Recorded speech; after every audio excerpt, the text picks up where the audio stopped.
Welcome back to CEOs of the Industry. I'm your host, Jim Eady. Today, we're with Patrick Hord, CEO of Hord's Family Farm. Welcome, Patrick. Yeah, thank you. So, today we're going to have a conversation of legacy, faith, market-driven leadership, and the future of pork production. We've had your son, Phil, on our program, Pat, and excited to have you today. Thank you. So, from 80 sows to national leadership, you guys started with 80 sows operating on land tied to your family roots since 1805. I want to get to know a little bit about you and that story. How did those humble beginnings and your family's deep Ohio roots share your personal leadership journey and the core values at Hord Farms? Yeah, no, it's been a really interesting career for me, and it's been a lot of fun, and I've I've learned a ton, and but it's been great because I started doing everything. When you have 80 sows, I started out, I would grind the feed, castrate the pigs, breed the sows, and so it taught me a lot of lessons, and the that I use to this day as I lead our team. And they all know that I have that experience, and I think it's helped. I think it helps when I'm at a national level. I've had a privilege of being in many different settings, and including being an officer on the National Pork Producers Council, also being able to having had the opportunity to be on the board of directors for Clemens Food Group. So they, who, as you know, is a large pork processor, and so family owned, and so it was a neat experience for me. And so I kind of had a window into their challenges, successes.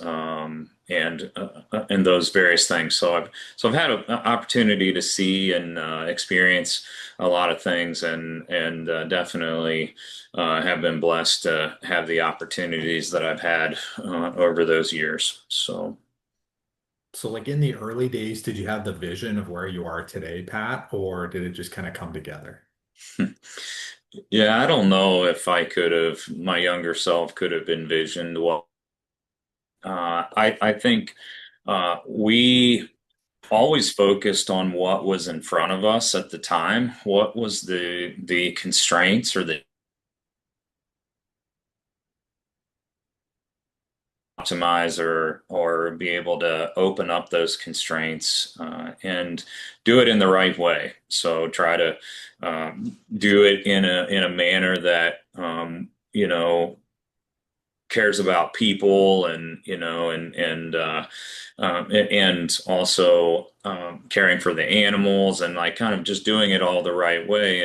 And you can't really anticipate. I don't think you can plan or think, here's where I'm going to end up. But I think you can take it in chunks and bite-sized chunks and say, well, hey, if I'm successful, it gives us the opportunity, not the obligation, but the opportunity to do more if we so choose. And if we are, we, and if, and so you always approach life that way. And so that's kind of how we did it. You start building one brick on top of the other, and you add, we added, we went up to 300 sows, and then you go to 700 sows, and then to 1,000, and you just use those opportunities to, and then include local farmers and into our plan. And we work still to today, still work with a lot of families, and that started with us in the beginning, helping us grow our pigs. So it's been a neat experience. So part of that building, Pat, was building the business on values and faith. Your philosophy, it's more than profits. It's about stewardship, family, and faith. So with that being said, you said the business is an engine for good. So how do these guiding beliefs shape the way you lead Horde Farms and serve the broader community?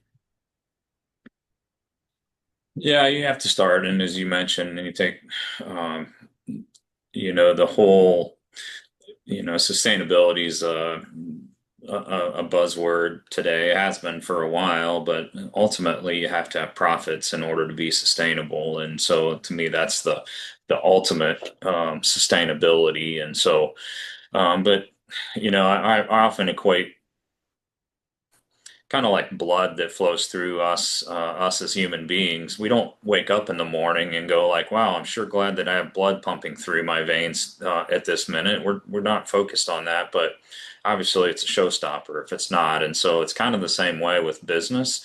Business profits can't be the why you do something.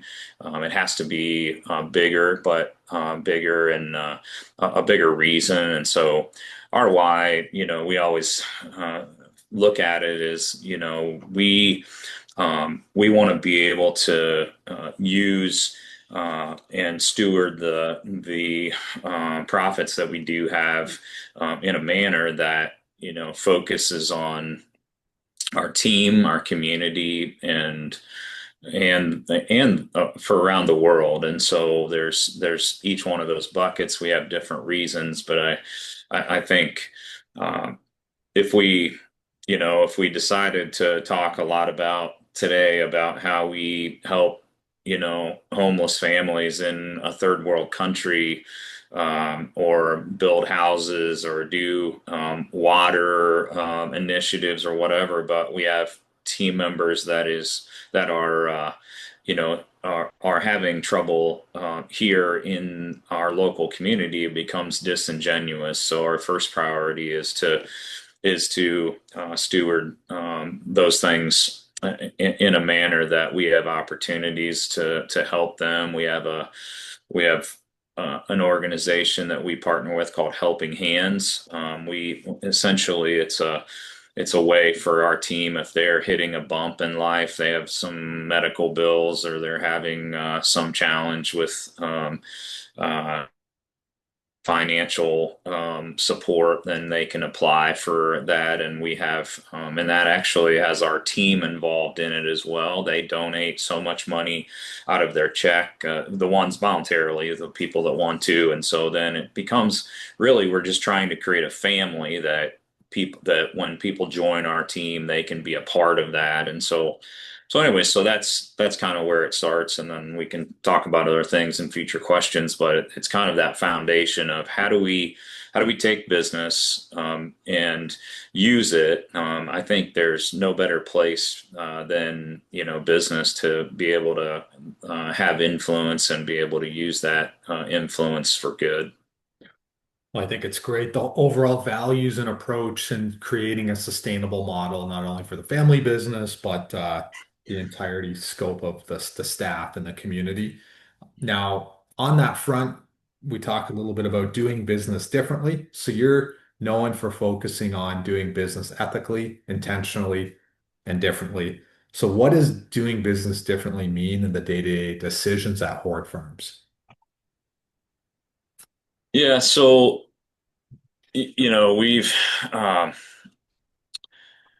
as we look at things, I think it starts with really the foundational values that we have our mission, vision, and core values like a lot of companies do, but that informs how we're going to operate on a day-to-day basis. We're not perfect. We don't have a corner on um, any of those things. We're all human beings and trying to do our best to um, to interact and treat each other with respect and with all those things. But those core values inform how we're going to operate. And so uh, and then like one, so that those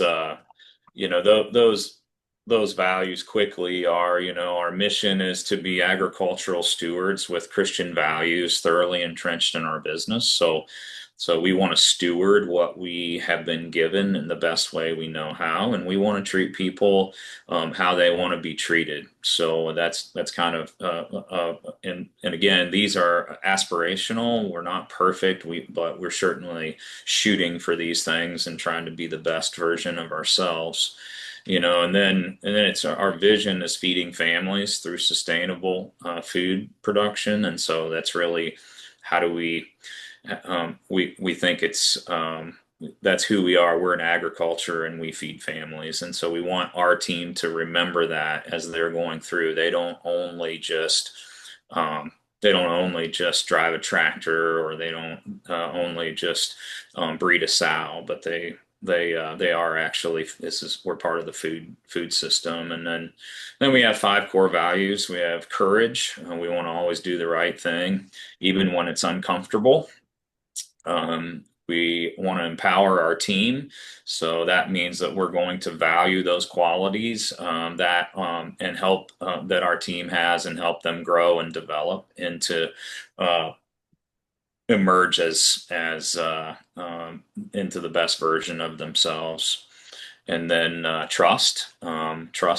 Really, everything is built on a foundation of trust. We can't really accomplish much of anything if nobody trusts us or the team. We don't trust each other. So that's something we're working on. And then innovation. We're always trying to get better, and care. So that's we're always trying to demonstrate that we care. We care about people. We care about the animals, and we also want to see those thrive. So that's kind of how we look at things. So we use those foundational principles then to roll down into a what we would call leadership language. And so there's we've went done various things, but one of the things that I think has really helped is created a what we call like small group cohorts, where we go through about 40 different tools, and we learn about ourselves. We go through Myers-Briggs, use that as a foundation, and then we essentially take those and help us understand each other and how we work together, and then create that leadership language around. There's different one of them was like, we want to be for somebody. We always want to be for a person and for their development, and sometimes that looks differently. Sometimes we're having to support them and give them the tools they need, and giving them some encouragement. Sometimes it's putting your arm around them and say, "Hey, that's not going to help you be successful, and I want to call you up to a different mindset and how we approach those things." And so it's really balancing that support for the whole person. So that would just be an example of how we've tried to incorporate language in a day-to-day basis. So courage, and power, trust, innovation, and care. Yep.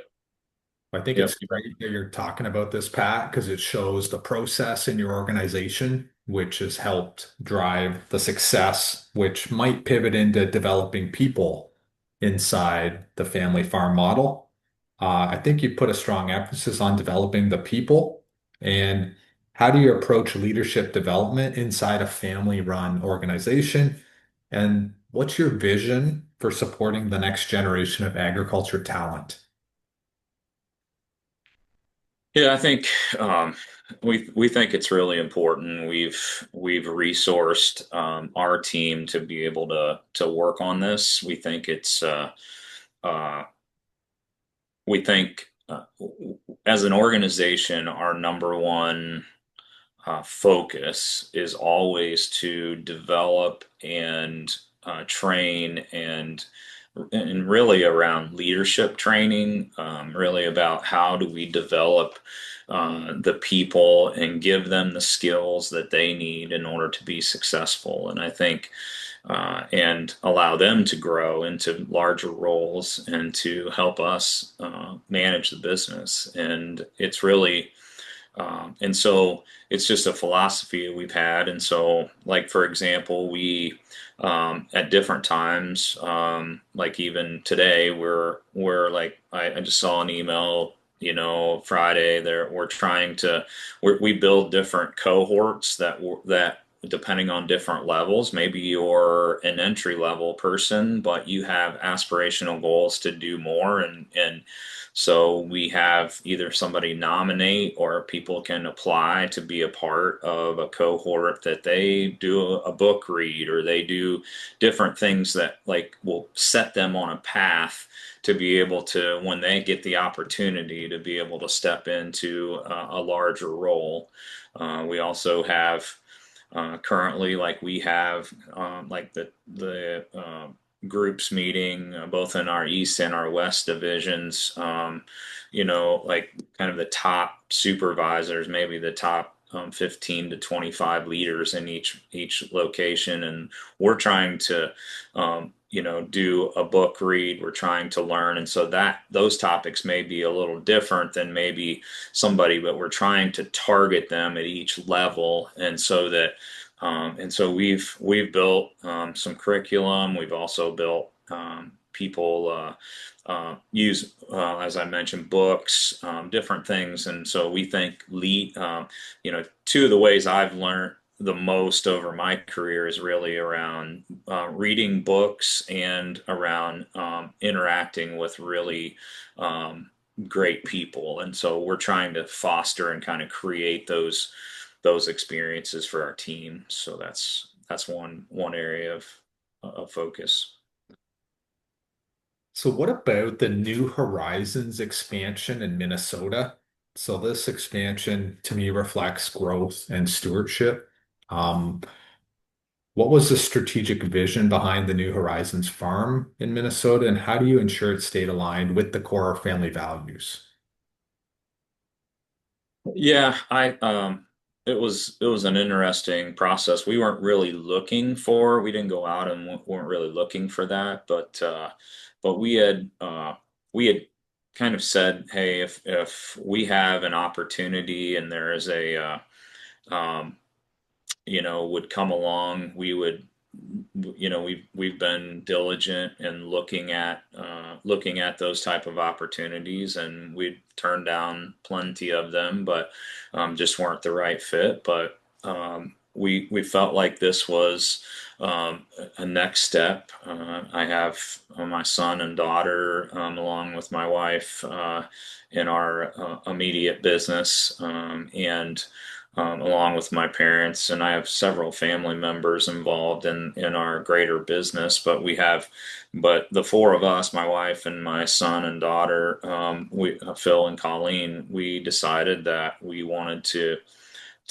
take on that challenge in Minnesota. We felt like there was great people there, and so we made a decision to jump in, and it's been a stretching and growing process for us to learn to manage and develop, put the right people that we think have our culture. We've been blessed to be able to find and a great leader out there, in Dr. Scott Vanderpool, and so he's been great for us, and so he aligns with our values, and then is understands, as we try to attempt to create our culture within that. And there's great people there, and we just felt like we wanted to really our focus has been building trust amongst that team, and so and that takes time. Trust can be broken in a minute, but it takes years to build, and so we're in the process of building that trust with the community and with our team out there. So yeah, so it's been a fun, sometimes very challenging, but I think we're factory out there. Would the challenge be because you're in Ohio and that's in Minnesota, or Uh, that's been one of them. we've spent time, the family spent some time out there. I usually go out. Today, I would, Scott would report up to me. So we spend time together and Phil was with me last week. We were out there for a family picnic, for the team. And so he's involved as well, but I'm kind of like a little bit more directly. He's taking a larger leadership role here in Ohio. So we just tag team. And then I pull in. He pulls me in if there's certain things here in Ohio, and I'm still actively involved in all aspects of Ohio, but I'm also have Scott and I work more closely on a day-to-day basis. But so that is one area. Probably there's some structure things that we're changing, some of the system and how it flows and how health has been been a challenge as it has been for the whole industry. And so I think we feel really good about the progress we're making. It's the it's just getting some of our health things figured out, and so that's probably been the biggest challenge and things we're working on. Now, the industry's navigated some difficult decisions and contraction. When your company went through contraction, what mindset helped you stay grounded, and how did you keep the team aligned through uncertainty? Yeah, and just to be clear, I think when you say we went through a contraction, you mean that our how did our company experience the downturn in the 2023? Is Yeah, that yeah. yeah, okay, that's what I wanted to so yeah, so we really it's around when you go through challenges, you just have to take um, and react the best you can. I mean, there's like a lot of some things you can't control the outside forces, but you have to keep your team focused on doing the things that we can do to help us be successful. And really, those, if we took good care of those, and obviously it's risk management and it's all the things, all the kind of the blocking and tackling we have to have to withstand some of those things. But it's also not getting too focused on things that we can't control. I can't control a lot of times, what the markets are going to do or what corn prices are going to do, but I can control my respond, and it's also being clearly communicated. Our team reads the magazines and the articles and the emails, and so then and they knew what was going on, but we tried to communicate to them to say, hey, we got this. You keep focusing on doing the best job you can, and that will equal good results for us. So yeah, I think it's more about just making sure we don't get distracted on things we can't control. Was there a turning point when you felt things began to recover culturally or financially? You mean the industry? Yeah. Yeah, during the 2023, kind of the industry in general. Yeah, I mean, you, uh, I mean, I'm old enough, I've got enough gray hair, I've been through a few of these cycles, and so you know that they can't last forever, and so you really just have to be in a situation where you're focusing on that and on the what we can do in the here and now. But I really think probably when we came into 2024, once we got into spring, late spring, early summer, it felt like we were starting to head in a better direction. So, yeah. So, Patrick, your family uses a donor advised fund to guide giving. Why is a structured philanthropy priority at Hord Farms, and how do you decide where and how to give back?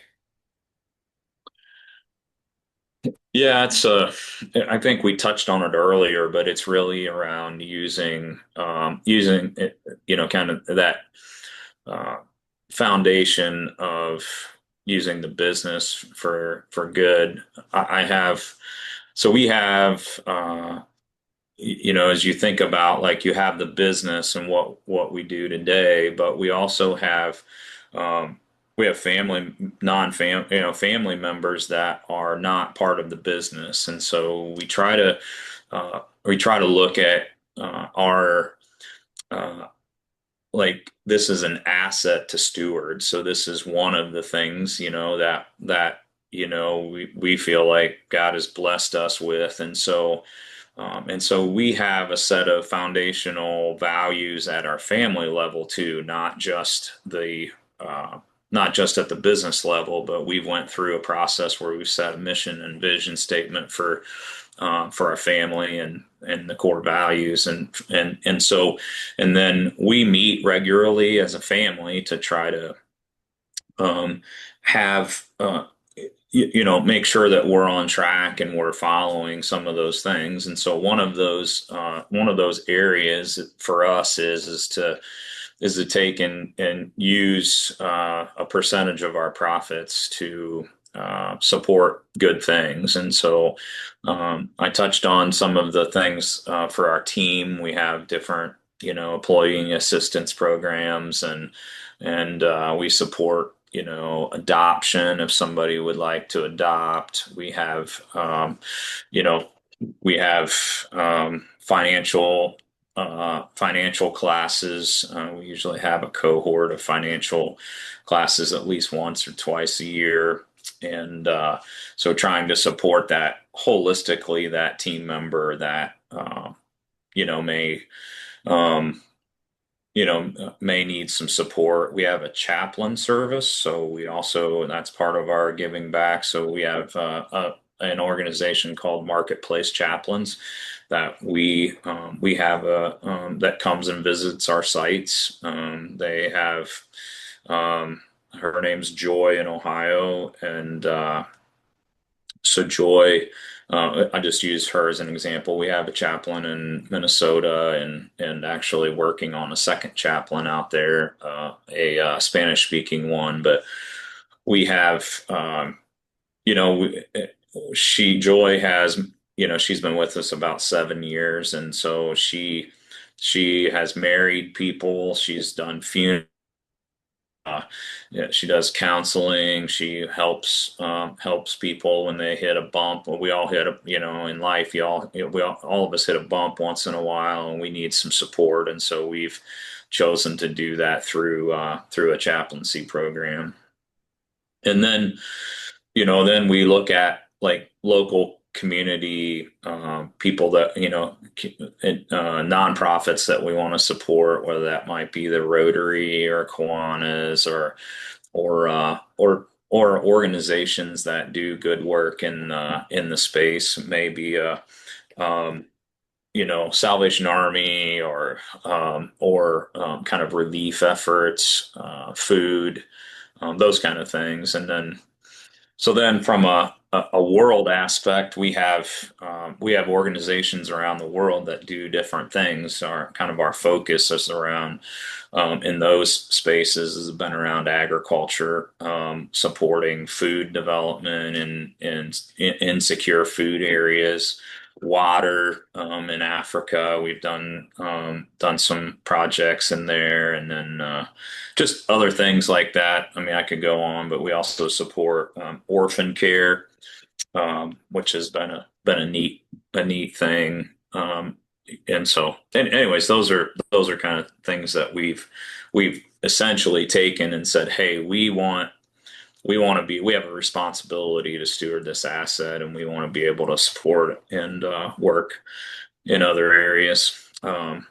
We also do mission work, support mission work around in different areas and different things, and so kind of a fun part. So we work hard and make profits, and then we figure out how to take some of them and give them away. And then we use some, obviously, to grow the business and invest back in, or do. capital projects or whatnot. So yeah, Well, I think it's great the amount of giving back you're doing, Patrick. thank you. Yep. When we talk about market demand, I know Hord is known for being market driven. How do you stay connected to consumer expectations, and what adjustments have you made over the years to meet them?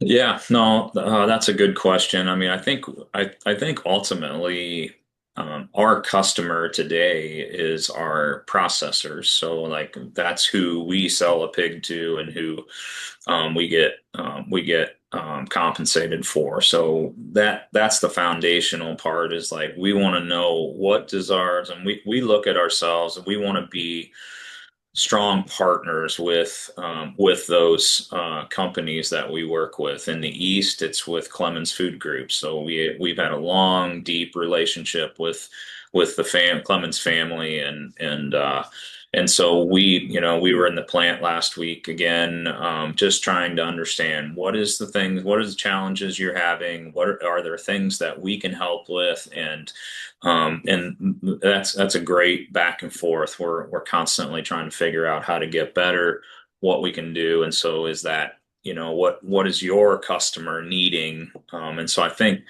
that's the ultimate signal. We also have good partners out in the West with Smithfield and JBS today. And so we've been meeting with them too. We want to understand what do you need? What are the things that we can do from a larger aspect? Kind of I've had an ability to build a relationship. Wendy's, restaurants is headquartered in about an hour from me, and so I've had a chance to build a relationship with those team members. And so actually it just happened to be a coincidence. I had a call this morning with them and just like, hey, what are you seeing? What are the things that are challenges for you in your business? And really, I had kind of a dual hat.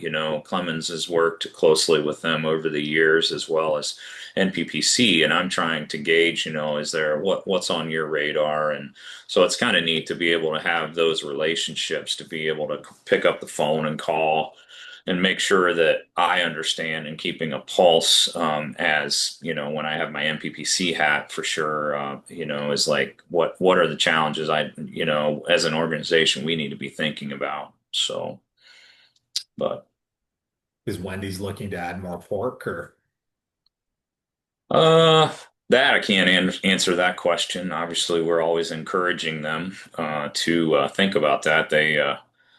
We had a fun project where we had our Ohio pork tried to figure out how to make some pork nuggets, and then which we did and found them, and then they went down to the test kitchen and encouraged them to think about using pork as a instead of a chicken nugget. So it's fun. You kind of yeah, those businesses are always, like Wendy's and all the other, restaurant chains are trying to figure out, things that fit for them economically as well as can make sense supply chain wise. And so it's fun. Yeah. We're always you're always trying to think of ways that we can create more demand. So yeah, keep driving the conversation. Now, with Prop 12 and the new playbook, whether it's welcomed or not, Prop 12 has reshaped production. How do you view Prop 12 as a benchmark for animal rights legislation, and how are you adapting your strategy and operations in response?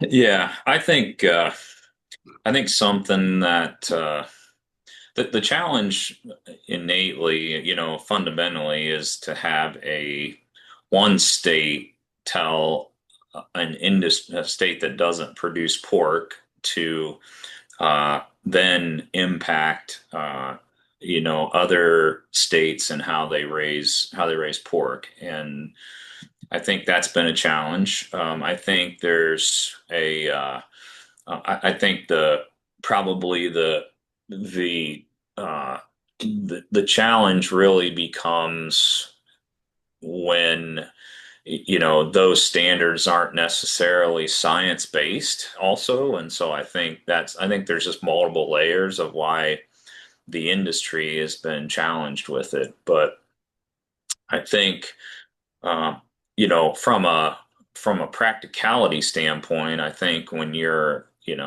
probably our biggest challenge as a farm is figuring out like, okay, we've got an older facility that needs remodeled. How do we, what building, housing do we do? Like how do we, because there's a lot of uncertainty, and I think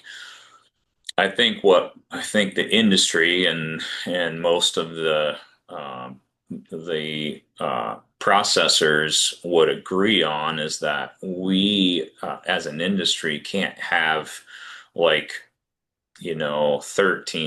13, 14, 15, 16, where we have multiple states having different specs and different things, and then trying to manage that in the supply chain just adds cost. And I think so. I think that's that. I think from my personal viewpoint, Prop 12, and we do produce some Prop 12 compliant pork for Clemens today, and so I think in general the industry is really you know adapted to say, hey, we don't want to lose California's pork demand, and so we're going to try to adapt and produce that. But how can we in the future an ability to not have that patchwork of states? And so I think that's really the focus, at least for me personally. It's like the Prop 12 is kind of in there's a lot of the supply chain's adjusted, and it's far enough down the track. How can we adapt and help that help future help us in the future, but not necessarily do we have to um, depending on what side. I think you may want to um, continue. Some companies and some, maybe that becomes a spec, that people use and say, hey, I want to be able to have that. And I think that's fine. If people, we want to produce what the consumer and what retailer wants. We just don't want, an animal rights group, saying, hey, this is some arbitrary standard that we want, we want produced with the stated goal to just drive up cost in the food supply and then lower consumption. So I think that's really, and I think most of us in the industry can rally around that and understand it. But So we can transition from Prop 12 to facing PRRS and herd health as a top challenge. You've experienced firsthand the disruption PRRS can cause. What has your operation learned from PRRS outbreaks, and how are you thinking about the future as a PRRS resistant pig emerges? yeah, I think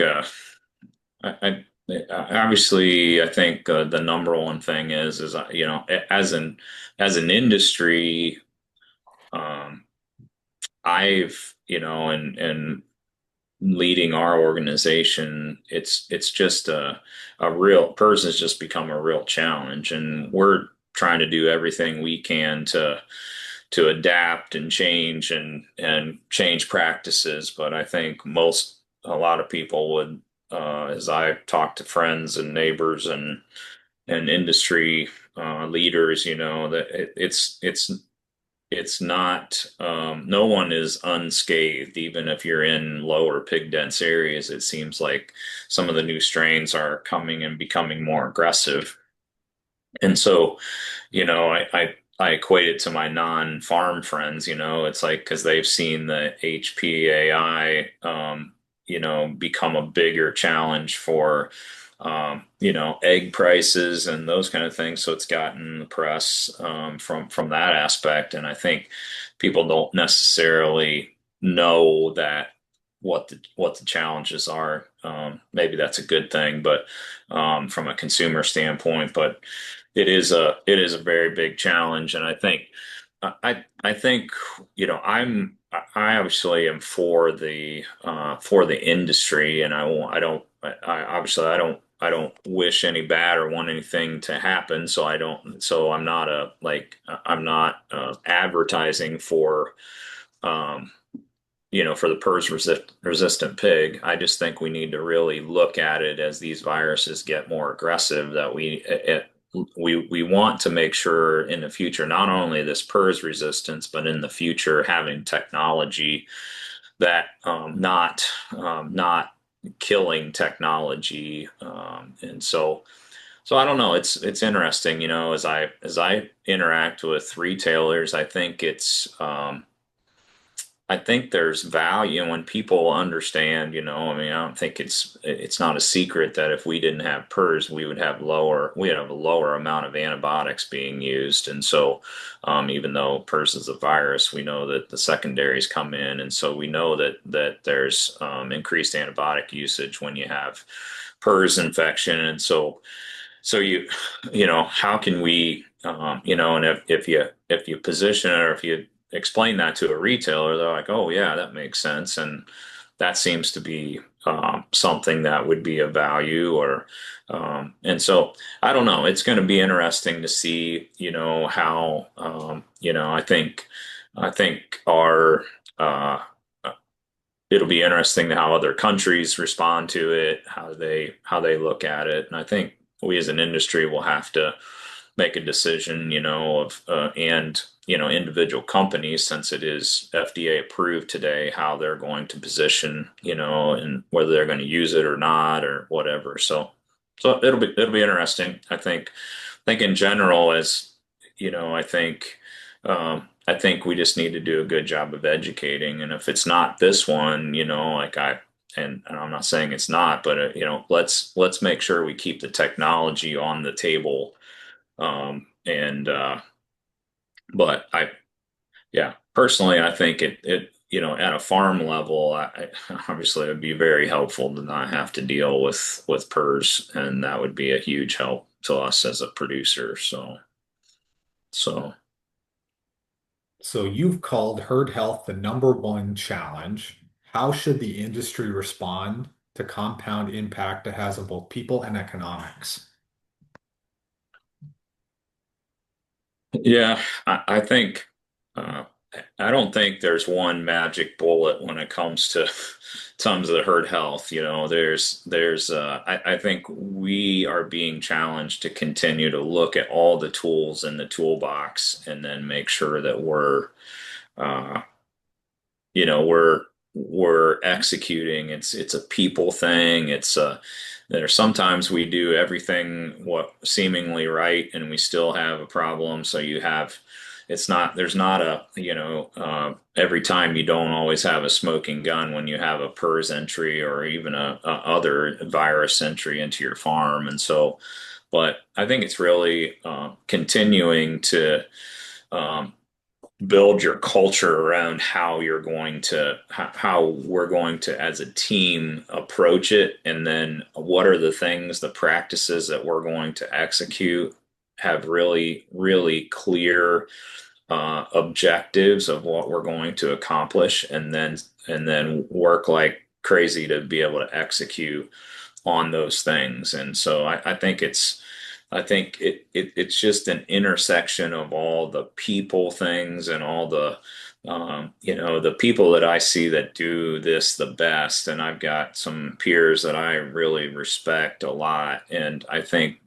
a lot of it has to do with you can't have a lot of different you can't have a low trust environment where people don't trust each other and be able to create these high functioning teams that value and say, I know I have my piece of what I need to do, and I'm going to work really hard at that, and I'm going to trust it's no different than if you're a linebacker on a football team, and if you think that you have to cover somebody else's space at the same time you're covering your space, eventually you're going to drop a ball. And so that's where we have to build these teams, and so that are high functioning teams that work well together.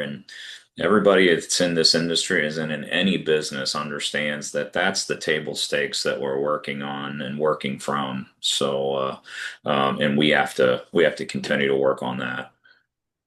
So, Pat, let's talk about the role of the family farm in the next era. So, since 1805, you've been a multi-generational business with legacy and evolution. How do you protect the legacy while still pushing the business forward? Yeah, I mean, I think it's one of those, where my great grandfather and my grandfather did the very best they knew how to be successful in the arena and the environment that they had to work in. And I think my Phil and Colleen, my son and daughter, are going to have a very different reality of what it's going to take to be successful going forward in the future than my great grandfather had when he was, or my grandfather, even when he would tell me when he was a boy, he was husking corn by hand in an 80-acre field. And in the morning, they'd run 2 rows down and 2 rows back with his brother. And then the afternoon, they'd run a second row, 2 rows down, 2 rows back. I mean, and today, obviously, we have GPS, guided um, combines that with 12 rows and running, 5 mile an hour and harvesting, 30,000 bushels a day. And, I don't know. I'm just, what I'm saying? It's just, and so, but we have to, in our context. And so the key thing is really having these foundational values that are important to us as a family, and those things don't change. Those are how we operate, but how we do the business and how we strategy and how we operate are what we need to do to adapt. And so, as I explain this, it's really about generational transfer and succession planning. And so, it's really important that we develop that next generation and prepare them to be able to be successful in this environment, and then allow them to continue to as a continual process of handing the ball off and making sure that it's not fumbled between generations. So I really think that's a big piece to it. What does stewardship mean for you when you think about your responsibility to future generations? Yeah, I mean, I think you feel like when you're in my role, and you look at it and say, hey, and just so, and maybe I wrote it down or you didn't correctly, but it's 1905 is when we're kind of call as our, and you could go back farther in agriculture. That's just in our local,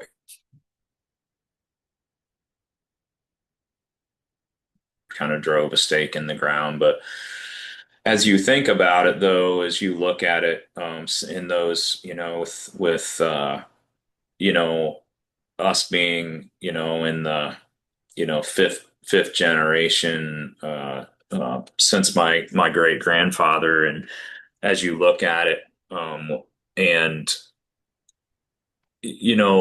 like, you have this window of time to steward, and we all have a we're all living in the dash, right on the, and so we have, on a, you see on a gravestone, you have birth, and then you have death, and then you have that dash, and we're all kind of living in that, and we know it's not going to be forever. So how do we position the family and the family farm in a spot where we can continue? And that takes a lot of effort and thought, and saying, well, I've got to do what I've got to do today, but I also need to be thinking about how I'm going to prepare for future generations. And you realize that all you can do when you're in that spot is steward this the best way you know how. And so a stewardship mindset is that you're caring for something that's not necessarily your own. And so we, from a faith aspect, feel like we are just caretakers and we're not owners. And that's a mentality switch. And that's a wrestle. Some days we want to own it. We want to, and ownership is good because that comes with responsibility, but you also want to think through the that value of stewardship and how I'm stewarding something in this season. So, Well, let's look ahead, the strategic vision for the next 5 years. What is your strategic focus for Hord over the next 5 years? What does success look like personally as a CEO and steward of the business? well, I think for us, it's really about being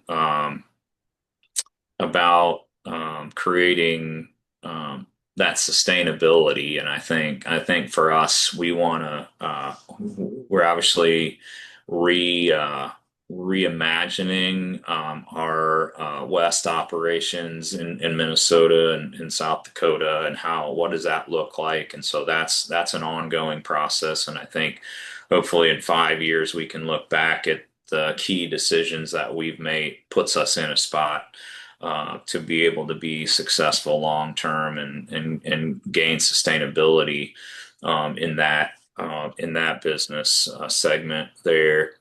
I also look at it as, I want to see Phil and Colleen continue to grow and be a part of, really be continue to grow and take on additional responsibility. And I'm very blessed to have two highly capable young people that's come back to the business, and I don't say that something happened, the proverbial bus hit me, at some point. I feel very comfortable that our farm is going to continue to move forward and thrive, and an awesome feeling to know that we have that. And really, it's about, I think this next season for me, then once I hit, in 5 years, I'll be 60. And so I'm trying to think like, how do I position myself to support them and help them continue to grow and themselves personally to be able to do, and that may look differently. I don't know what, as they start thinking about taking the reins of the business, like what their goals will be and how they'll look at it. I think will be interesting, and I just want to help support them, and do what I can for them to be successful long term as I look to, you know, start transitioning and handing off that mantle to them. Great conversation and insight, Pat. Do you have a minute to wrap the Fast Five? Sure, sure. So we'll wrap up with five quick hit insights. One book, quote, or verse that has shaped your leadership. Yeah, trusted. There's a book called Trusted Leader by David Horsager. The number one reason people want to work for an organization is that they trust the leadership, and I think really for us, we're on a journey to build high trust, high accountability organizations that are places that people want to be a part of, and so that'd be that one. What do you think the pork industry underestimates right now? Um, I think we talk a lot about succession planning. I think there's times where maybe and this is not me interacting necessarily with, but as I talk to other leaders in the industry, I think we need to value succession planning as a more. So that'd be something. The best piece of leadership advice you've ever received. Uh, Value people. I think my grandfather modeled that for me, and how that no matter who he was interacting with, they were the most important person in front of them and in front of him, and really through your actions valuing people. What's your favorite part of running Hord Farms?